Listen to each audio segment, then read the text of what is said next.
Okay, thank you all for getting to our side event today.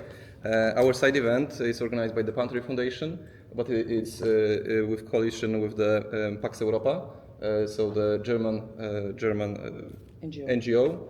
Pantry Foundation is a Warsaw-based foundation. We are the public diplomacy foundation, but we also advocate for human rights, also in OSCE from 2018. We do also. We are helping women also in trans-border issues regarding family rights, and from this perspective, we also would like to open discussion on some controversial maybe topic or interesting about transgenderism. So the topic of this side event is transgenderism, a threat for family, children, but also women's rights. And we're gonna open the discussion, these ideas, to discuss this on OSCE. Is it like this? And before I going to begin, I would like to introduce first of all my colleague, Elizabeth Sabatich-Wolf, who that represents the Pax Europa. Elizabeth, could you say a few words about yourself and then... Yes, my colleague Michael already said, my name is Elizabeth Sabatich-Wolf. I am an Austrian. I am a freedom, actually a free speech advocate, but also, freedom in general is what is important to me, given my history, my personal history, having grown up in countries that do not believe in freedom or free speech or women's rights in general. But I also grew up as a diplomat's daughter in the United States in the 1980s. And the 1980s, of course, was, this was Ronald Reagan time. And it was a time when it was still very clear who was friend and who was foe. We knew that we had to defeat communism in order to be free and in order for the people east of Vienna to be free. And unfortunately, with the fall, and it's very ironic, with the fall of the Berlin Wall, this has changed dramatically, and it's ironic that people east of Vienna are now freer than people west of Vienna. This probably has to do, and I'm not going to make myself very popular here right now, but it has to do with the accession to the European Union, because the European Union of 2024 is no longer the European Union it was in the early 1990s. Again, I'm not making myself popular. It doesn't really matter. What matters is that we need to fight for freedom, and it's a fight that needs to be fought every single day. And I am standing here. I have been here at the OSCE since 2009, and I will continue speaking up on topics that are uncomfortable, like this one today, but we need to address it for the future of our children and our family, and the family. Thank you. Yeah, so before I'm going to begin, because we had also other speakers, but they couldn't manage to be here today. So I'm going to introduce the other speakers who are absent, but I'm going to give a speech on their behalf. So Mrs. Zuzanna Jakowicka, she's a feminist. She's a Polish feminist who is advocating for women's rights. In contradiction of the so-called transgenderism and queer ideology, which she has arguments that I'm gonna read her statement. Why transgenderism is a threat to women's rights. So this is the first speech I'm gonna give. Then Elizabeth gonna give more about why is to the family and children rights, and then we're gonna have discussion. Pre-discussion, what is your ideas to follow up what you want to speak about. Okay? So first speech would be, I'm reading Mrs. Zuzanna Jakowicka, what she wrote about why transgenderism in her view is a threat for women's rights. This is not my opinion. I'm reading what Mrs. Jakowicka would like to say, but she couldn't be here today. I was in the left-wing party for 6 years when I realized that leftist organizations had betrayed the female voters in support of demands of the LGBTB activists. Privately, I am a psychologist and sport coach, so I quickly realized that international elites promote the denial of sexual dimorphism in people, denial of the biological reality, which can destroy the health of many children, especially girls. Moreover, it can harm the women's sport discipline as well. I left the party, so one of the Polish leftist party, while I was writing my master thesis in philosophy. So I had a good reason to analyze the relationship between feminist theory and queer theory. The queer theory caused the change in the meaning of the word gender and LGBT movement. Now, I try to indicate the existing contradictions and harm of queer philosophy to the women's rights. First of all, feminism developed under the influence of the belief that biological differences between the sexes shouldn't determine the unfair treatment of women in culture in society. Second, for the reason sex and gender were separated. Gender is cultural construct, which highlights the differences between the sexes that exist only in norms and social roles. Many women activists are focused on fighting gender as a social construct because it is a basis of unequal treatment and result from drawing incorrect conclusions from existing differences in bodies of both sexes. They fought against what we call gender because they believed that there are only biological differences between the sexes and that's all. The strategy of the activists was, for example, pointing out gender stereotypes. Especially liberal feminists promoted the woman don't have to be caring, delicate, emotional. The new one gender philosophy makes us believe that if a woman likes cars, science, and trousers, she should take testosterone, have a mastectomy, and change her name to a male one. There have never been feminists glorifying gender like queer activists. This was the domain of anti-feminism. It was a conservative that believed that there is not only biological but also psychological gender, which must cause different treatment. Women have a material instinct and traits that predispose to care of others. Additionally, women like to look nice, women are emotionally unstable, therefore they need a male guardian. Feminism and transgenderism are contradictory. Queer theory, which changes the negative meaning of the word gender into something attractive, is represented by the LGBT movement. We see it in the narration of the transgender people.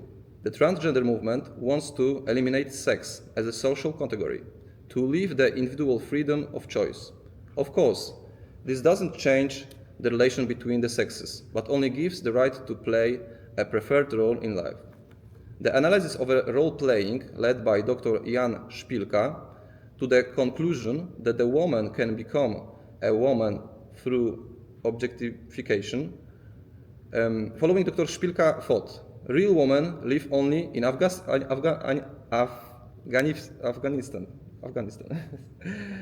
under the role of the Taliban.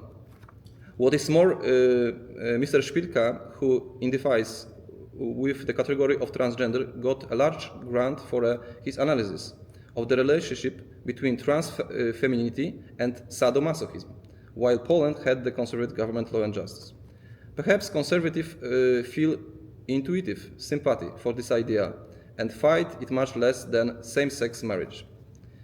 The beginning of the fracture between women's rights and transgender demands was noticed in Poland in 2020. In August 2020, anarchist Margot, who identified as a non-binary, was arrested by police for destroying a pro-life van that was driving around Warsaw and for attacking its driver. The public perceived the arrest as a continuation of the attack on homosexuals by the right-wing government. Protests broke out and people wanted the activists released. The media promoted the idea that Margot was experiencing violence because as a non-binary person. He was placed in a male, not female ward in the detention center. Later, supporting the man was A letter supporting the men was signed by many intellectuals, including Nobel Prize winner Olga Tokarczuk, a famous Polish writer, appealing for an end of homophobia. One person who tried to argue against the postulate of automatically placing transgender people in the wards consistent with gender-based on the declaration was criminologist Magdalena Grzyb. Dr. Magdalena Grzyb was aware of the growing problem in the West. Men in a woman's cell invade their privacy and may cause physical threat, but her arguments met with opposition in the liberal and leftist media. However, the conflict between women and transgender rights was recognized by a large number of Polish feminists. A few months later, the Constitutional Tribunal tightened the anti-abortion law, and some of the largest protests of the last 30 years in Poland broke out. Gender activists used the crowds in the streets to eliminate the word woman from the debate and to build awareness that men can get pregnant. It was proposed to call the women's strike a strike of people with uteruses. A complicated word, thank you. The resistance of some left-wing feminists resulted in the attempt to remove them from the social activist community. Mass hate, dreadful articles in the press, and even denunciation to employers. The events have had consequences that even include name changes for some organizations.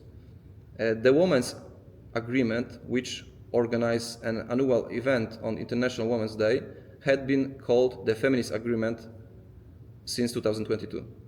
The 2017 abortion law liberalization project, written by feminist and leftist groups, was titled Save Women. The 2021 project had a natural title, Legal Abortion Without Compromise. Instead of the word woman, the word person was used. The feminist movement made women visible in public spaces. The transgender movement removes us out of it. It should be emphasized that in Poland, transgender people have more liberal laws today than women and homosexuals. There is no special dedicated law, but since in the 1960, any transgender person can change their gender design based on court decision. Such people sue their parents for incorrect gender designation, arguing that they are undergoing hormone treatment, documenting that so-called real-life test in the chosen gender, which usually involves using a name among friends, wearing clothes that are culturally assigned to opposite sex. My information is that the court processings it about a year. But a few days ago, the Minister of Justice issued a regulation and ordered courts to treat gender determination cases as urgent. Homosexuals, on the other hand, cannot enter into a formal relationship, and the anti-abortion law has been systematically tightened since the political transformation that took place in 1989. On the other hand, in Poland, it is the detransitioners who lack the law. There are many new words that we are learning. That transitioners who lack the law that gives them the opportunity to return to their biological sex. Some time ago, young women who are trying to return to their biological sex form an association to find lawyers willing to handle cases. LGBT organizations refuse to support them. It is also worth knowing that cultural dimension of the phenomenon. The fact that trans woman Anna Grodzka entered the Polish parliament in 2011 proves that there is a high level of acceptance for diversity. A man who has transitioned received almost 20,000 votes. Anna Grodzka, so former man, even tried to run in the presidential elections in Poland.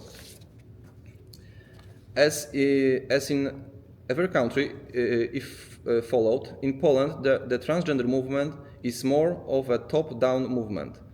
it's the elites pushing to blur sex lines. For example, in 2020, the court in Warsaw awarded compensation for a man whose employer refused to give him a woman's uniform and a chosen name on his ID card. The court found that the principle of equal treatment had been violated because the principle of equal treatment on the basis of sex, which is in the force in the Polish labor code, also includes equal treatment on the basis of gender identity. The problem is that this article of law does not mention gender identity alongside other premises such as sex, age, race, and religion. In her article, analyzing the case, Dr. Magdalena Grzyb pointed the court had entered into the competence of the legislator, which should not happen in the Polish legal system. The court also recognized the principle of self-identification because the man had not undergone a formal gender change. Women have different rights when it comes to carrying heavy loads at work, but court does not notice emerging problems. Another example of the top-down movement is a letter from a Deputy Commissioner of Human Rights, Wojciech Brzozowski, recently sent to the Director General of the Prison Service. The Commissioner referred to the judgment of the Court of Justice in Strasbourg against Poland. In the judgment, the court indicated that convicts should have the possibility of continuing medical transition in prison. However, Commissioner believes that the rights should be extended to include, among others, placement in a ward consistent with the declared gender or personal searches by a person of the declared gender. Currently in Poland, it's also a risk of repeating the path of countries that attempt to censor speech about biological sex, calling it hate, so hate crime. Finally, please note that under the influence of the anti-feminist, camouflaged left turnover, growing official right-wing anti-feminism and men's rights movement, the lies that are no biological difference between the sexes in people, lies that the people have more than two sexes, the limitation of a specific research, the elimination of women's sports, and the mutilation of children, given an excuse for attacking liberal rights. However, transgender movement and right-wing and anti-feminism are complementary narratives that share the same goal, making money. Transgender philosophy allows to earn money from motherhood, including surrogacy, reproductive technologies, and body modification which dehumanize. The conservative anti-feminism turn is based on post-liberalism as a political philosophy and allows for profit from militarization, which requires a better demographic situation. Moreover, the economics crisis is also influencing the desire to eliminate women from the labor market. One can't overlook women's success in education and high civic engagement, including electoral one, which may provide a base for backslash. In conclusion, gender as something that must be affirmed and gender as something that destroys society are used to try to save the economic position of the West, which is becoming poorer to the wrong decisions. Once again, in history, women focus on the frustration of the masses. So, thank you all. Like I said in the beginning, it was the presentation of Mrs. Zuzanna Jakowicka, one of the feminist activists in Poland, that openly criticized the transgender movement from the leftist perspective. So we like to show in the framework of OSCE that it's not only right-wing or leftist ideology or conflict, that it has that the problem is wider, and we can see it from different perspectives, from the right-wing perspective, liberal perspective, and leftist perspective. And I would like to emphasize what the representative of the Vatican said in the beginning of the session, the first day. He was saying that in general that in OSCE we can see the tendency that there are some more ideologies that try to hijack human rights, the real human rights that are written in the obligations, like the commitments in the OSCE, but also commitments in the Universal Declaration of Human Rights, the Convention for Children's Rights, the Convention of Human Rights and Basic Freedoms. So we can see that there is this kind of ideological tendency to hijack the human rights and fill them with the ideology that could be a contradiction.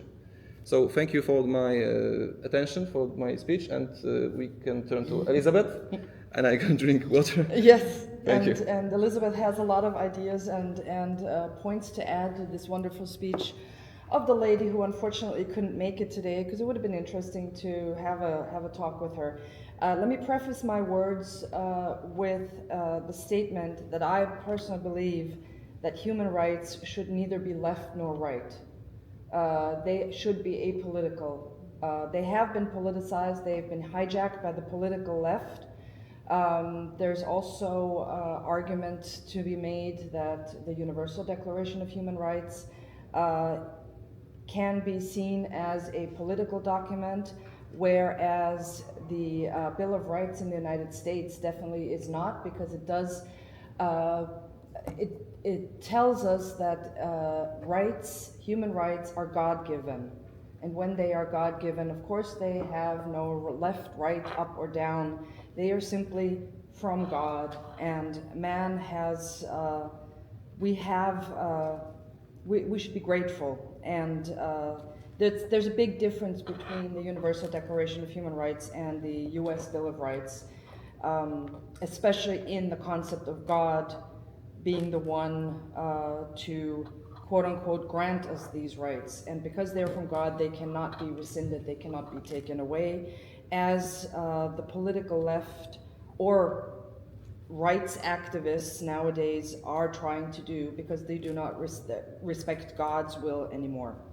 So this is the preface to my statement today on today's topic, which is transgenderism, a threat to children's, women's, and family rights. And if you know where I come from, having criticized the religion of Islam, not the Muslim population, I come from a protection of young girls. They must be protected from marriage to elderly men. This is where I come from, and it's very important to me personally to protect children, and that's where transgenderism comes in. It's always funny how these things hit you in the head when you don't really expect having to deal with transgenderism. I certainly never thought I would have to.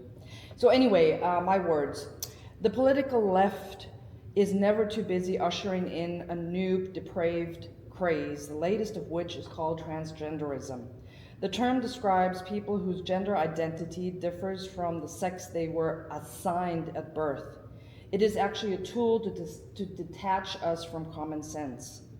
There is much to unpack here, the first being the total negation of biological facts.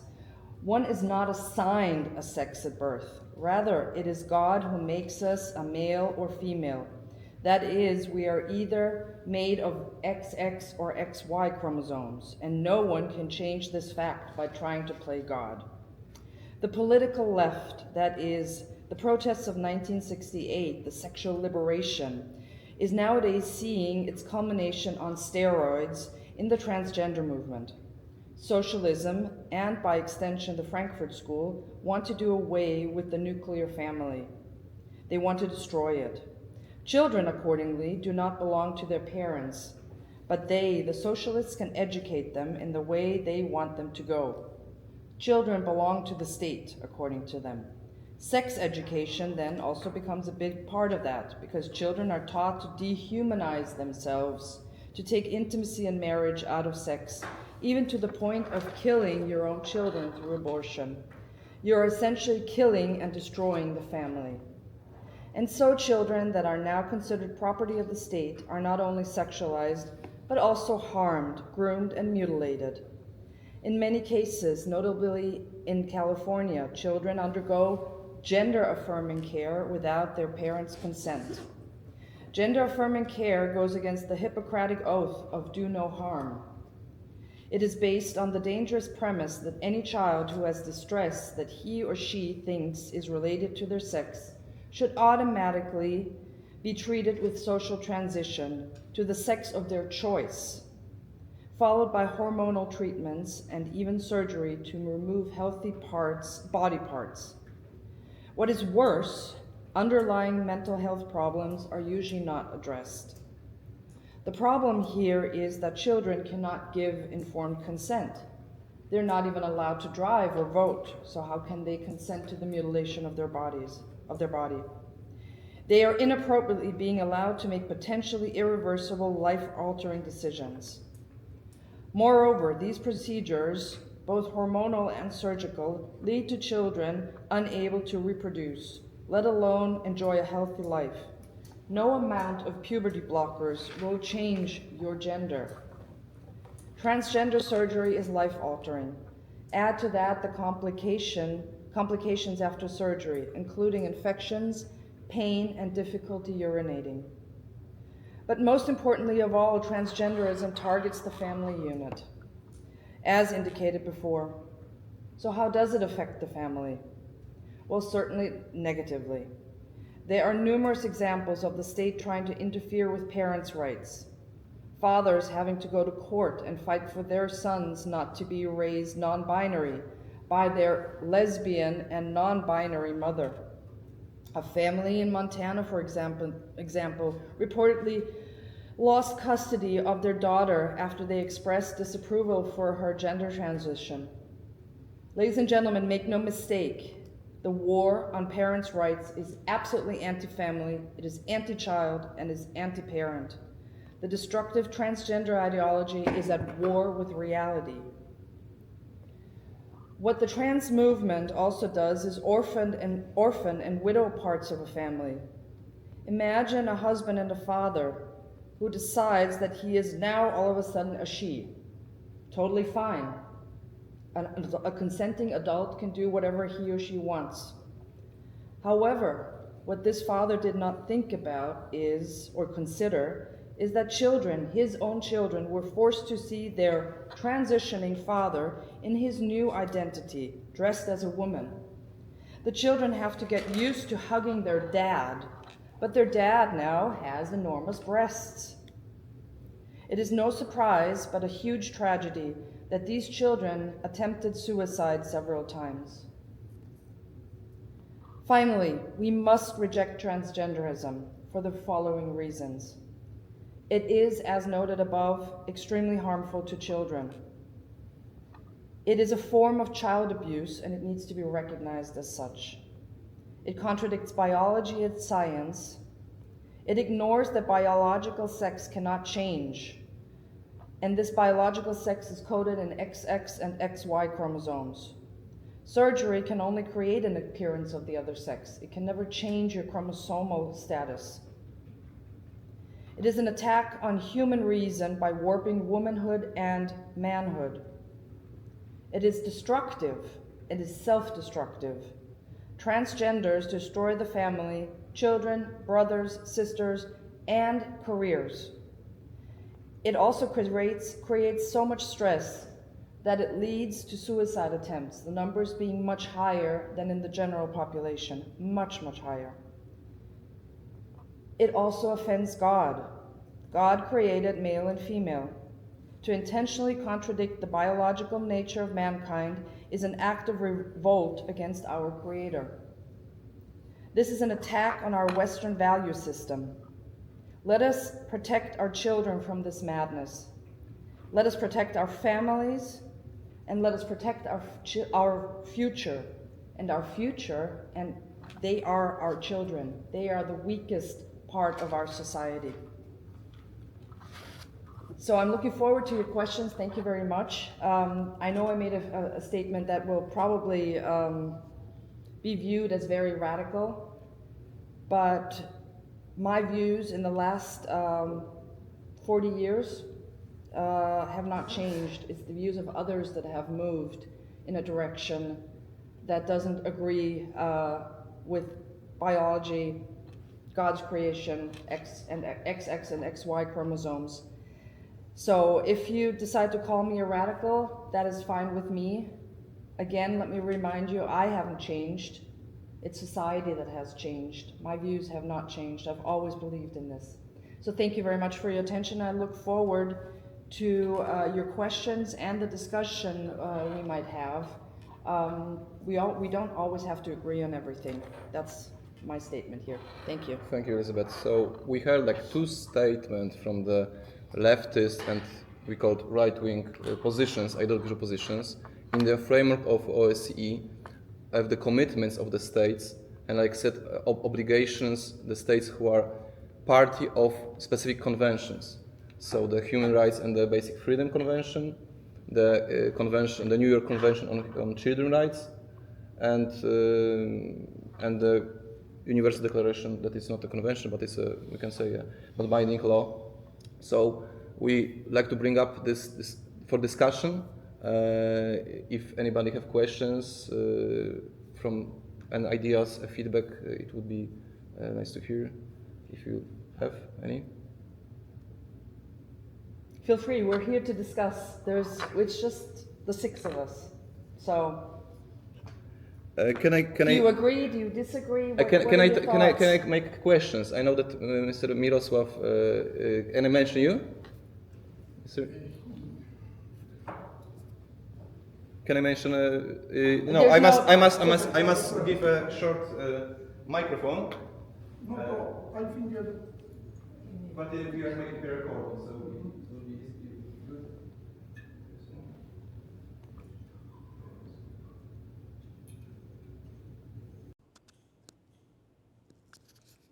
I hope it's gonna work. Okay. My name is Mirosław Nowak, and I represent the Helsinki Foundation of Human Rights in Poland. But in fact, I am also a member of the board, Polish Penitentiary Association. And it's a reason that, the reason that I am here, it's that I am interested in new ideas for prison system or for prison area. Believe me, it's a new subject for Polish prison system. And this case, which from the Ombudsman Office showed that it's an absolutely new situation for prison staff in Poland. And prison staff is a prison staff. It's not a left prison staff and not right prison staff. It's a state prison staff. And we must, of course, work with accordance in international law. And why the subject is new? Because to the 2010, there is no LGBT problem in prison. Of course, was LGBT problem in prison. Was a problem with treatment of LGBTQ prisoners in not only in Poland but in many countries.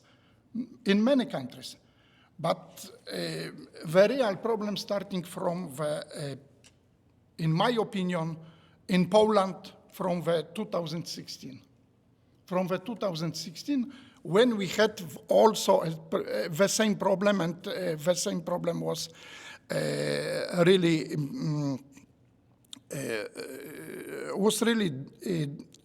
difficult for Polish society, especially for people who live in the villages.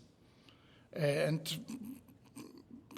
50% of our society lived in the small cities and small villages. And so, in my opinion, the main problem is also for Polish educational system. It's absolutely crucial and absolutely most important to have a good education in this subject. And if you see in our room also, only 6 persons participated in the, only 4 persons in fact, participated in the event. Why? Because it's a new. New may be also controversial, but new is not new in practice, of course. So, Can I add something? Thank you very much for telling us about the problems you're facing here, especially in the prison system. If we work from the premise that the prison system should be neither left nor right, which is how I view it, like I said, human rights shouldn't be left or right; they should just be. The problem could actually, if the state wanted to, if the countries wanted to, could be solved very easily. You have XX chromosomes, you go to women's prisons. You have XY chromosomes, you go to men's prison. It's very simple. It's very, very simple. You don't really have to think about all that, oh, it's going to be so controversial, it's going to be so horrible, so difficult, so challenging. No, it's not a challenge. Biology is there. We have the means. It's just a question of, do we want to? Does the state want to? Or does the state want to listen to people who are, oh, it's all about feelings? But you know, the law isn't about feelings. Jail time isn't about feelings. It's about facts. And you did something wrong, you go to jail. Well, first, of course, you go through due process, and then you go to jail. But this isn't about feelings again. You know, you can feel that you're, I don't know, a dog or a tree or whatever you want to be. But the biological fact remains, the legal facts remain. If you're XX, you go to women's, XY goes to men's prison. I really don't understand the problem here. It's a problem that the problem is society that has crazed and has nothing else to do except for care about someone's feelings. And that shows us and tells us a lot about society today.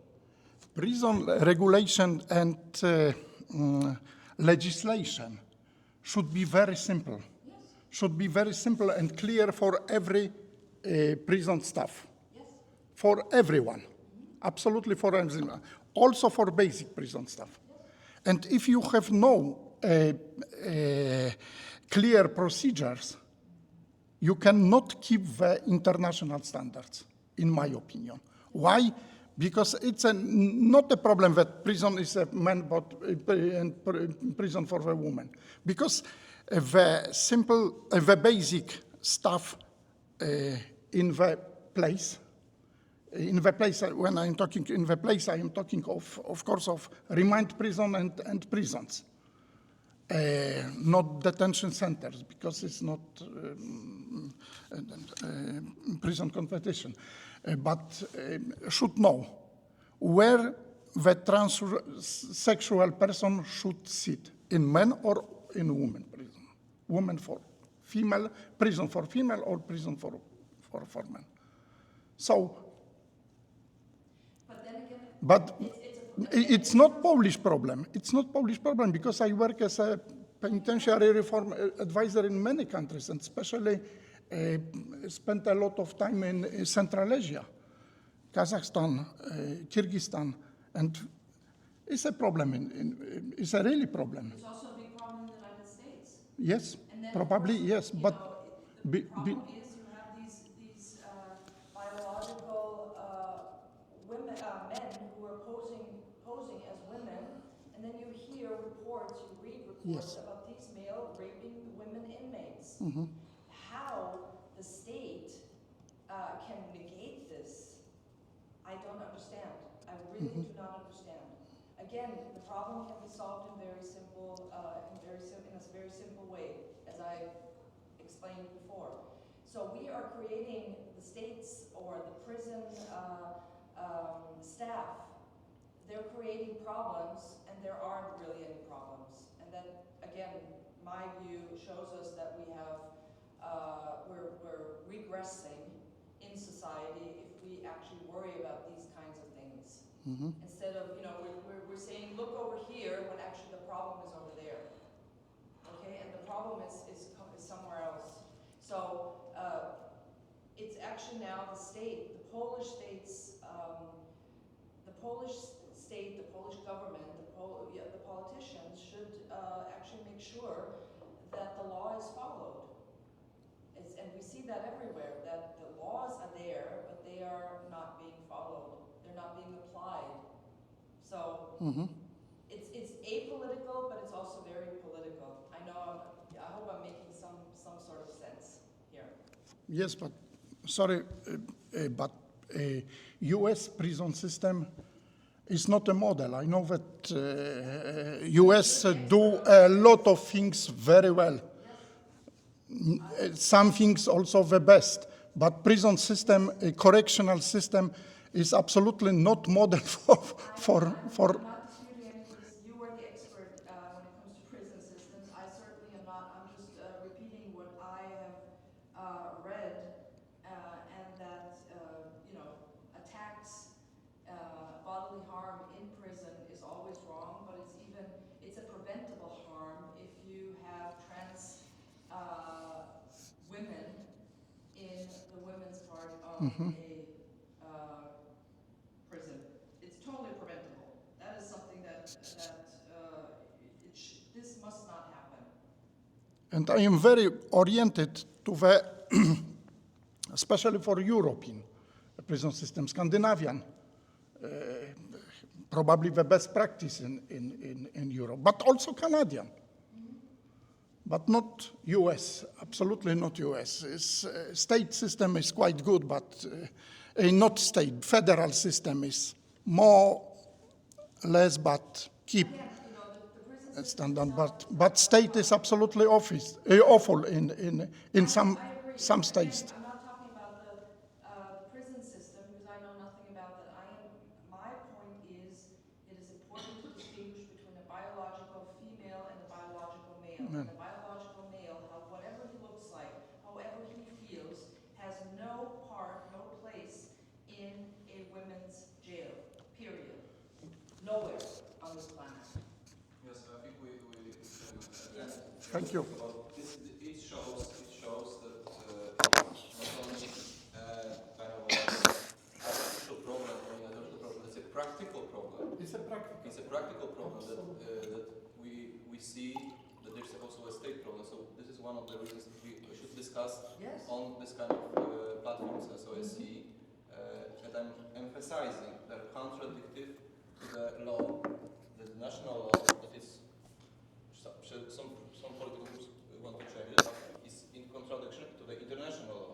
And we have a hierarchy of laws, so that the constitutions, of course, and the international law, and then national bills, lower laws. So we see that it's a topic that it should be taken seriously. Do we have any other comments, maybe from the French embassy, or how it's in France?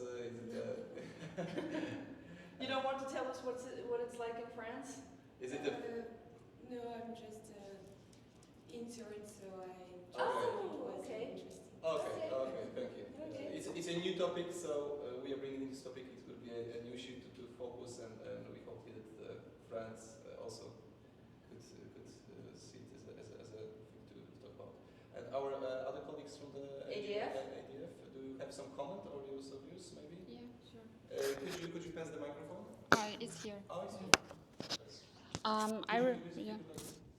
I represent ADF International, and thank you so much to both of you for your comments, for organizing this event. The topic is controversial, but it's something that needs to be looked at.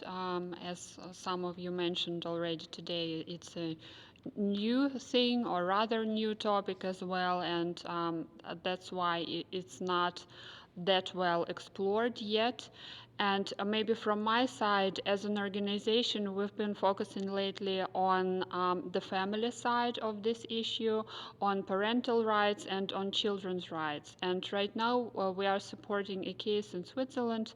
It's a case that involves a 16-year-old teenager that wanted to do the so-called transitioning, and this led to her being separated from her parents, and this teenager was transitioned socially, in fact, in school without the parents' consent, and now we have a court decision that separated the child from the parents for a year.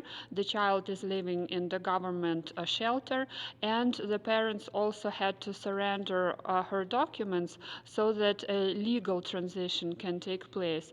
And as an organization, we think that it is something that is unacceptable. If you disagree with your child on an issue, it shouldn't be a ground for the child to be separated from you. And apart from left or right or controversial issues, I think that most of the people who are parents can identify with this problem, and it is obvious in this case that parents do not want any harm to be done to their child, and that they want what is in the best interest of the child. However, also by court order, psychological therapy was discontinued, although we all know in this day and age that it is something that can be helpful also to people who do not have any obvious mental issues, right? It is just something that is used by people for their emotional or psychological hygiene. But in this case, even that was considered too much by the court, so that was stopped. And we just want to say that, or I just want to say on behalf of ADF International, that this case illustrates how far this thing can go, and transgender treatment is something that is not that well researched, especially its effect on children, on people who are underage, who don't know better, and who are still developing.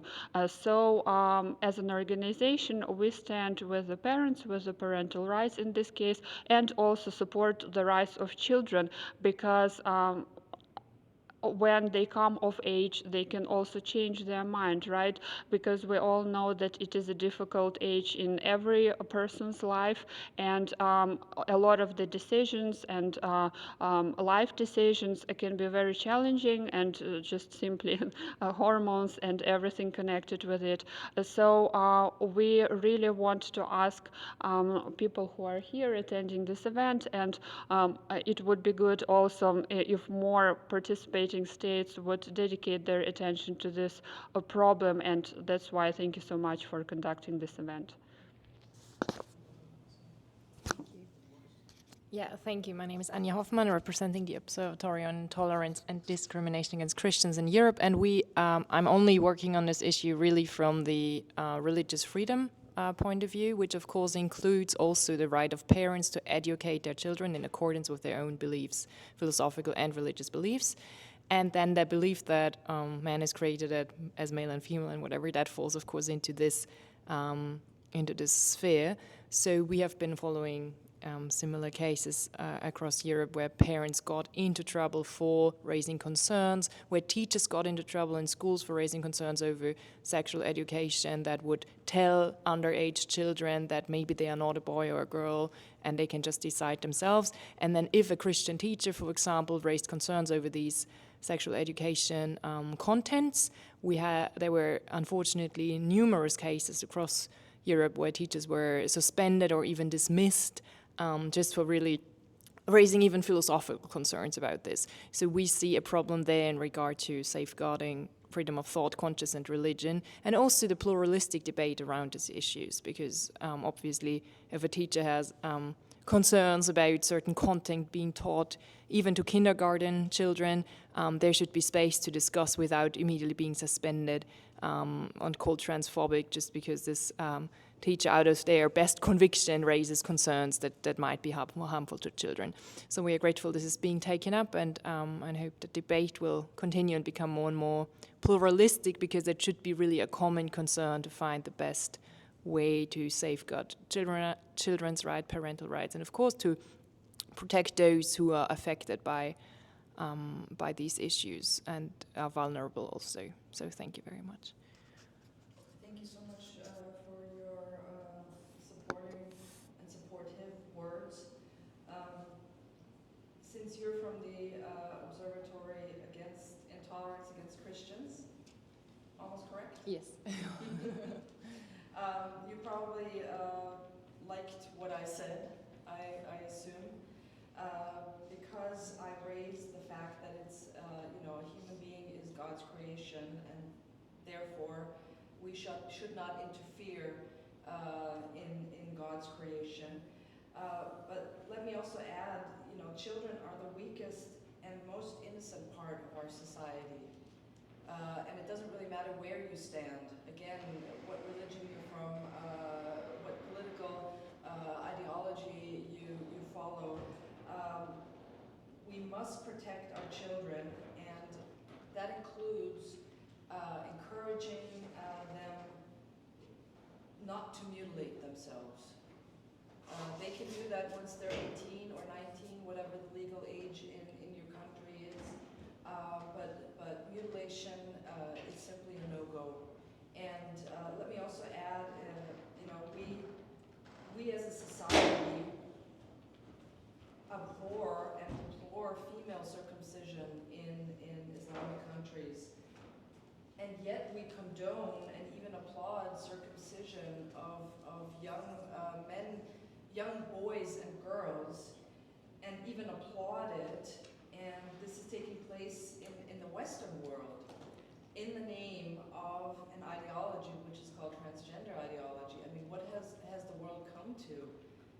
We look over there and say, oh, that's really bad, we don't want these girls to be mutilated, but at the same time, we're actually encouraging these children to have their breasts removed, to have, their sexual identity, they have to go through painful surgeries. I mean, it simply baffles my mind. And I agree with you, we need to talk about this more. On the other hand, I think I'm even a bit stronger on that. How can we discuss whether or not a child should be able to mutilate themselves, or whether or not the parents have the right to decide for their children and what's best for their children? Actually, this is almost, and I'm usually against these words, but in this case, it's a black and white situation. Children are sacred. They must not be touched. I mean, do we have some wiggle way? Can we sort of water it down? Oh, in some circumstances, children can change their identity, their sex. Let's give them hormone blockers, which are basically guaranteed to cause cancer later on in life. Is that the way to go? I mean, let's talk about no, under the age of 18 or legal age. Whatever you do after that, that's your business. You can destroy yourself all you want, as long as it's yourself. What you do in the bedroom is also your own business, as long as it's not with children and animals. But this whole sexualization of society is, and especially children, we have to stop that. Children are not sexual objects. Children are innocent. They must actually be protected from sexualization. And I speak as a mother here, and I'm glad my child is already an adult, that she did not have to go through all of this, because life is hard enough, but children are not sexual objects. It's unbelievable even thinking about that. It's just, as a mother, I can tell you, I mean, it breaks my heart. It really does. What we are doing, what the society is actually doing to children nowadays. Sorry, I had to say that. No, sorry, not sorry. I had to say that. Thank you, Elizabeth. Thank you all for your comments. My last comment is that, emphasizing that these ideologies are contradictory to the legal framework of OSCE, legal framework of the civilized states, and now our national laws, and also criminal code, because we can say that it's calling for mutilation of children in the narrative of tolerance and self-identification. So not only we should counter this arguing that is not defending only because of the law, this is a bad discussion, but we should criminalize, I think, this kind of behavior, because they are leading for a threat for the base of our structure of the society, children and family. So for sure, our alliance, so International Civil Liberties Alliance, we can say, maybe in the framework, we can say, and others, and Pax Europa, Pandemic Foundation, and others, we're gonna follow up this, maybe on the next supplementary meeting in Vienna. We're gonna see, hopefully with more ambassadors, with more organizations. If you like to participate, if you like to make a contribution to this follow-up to make it more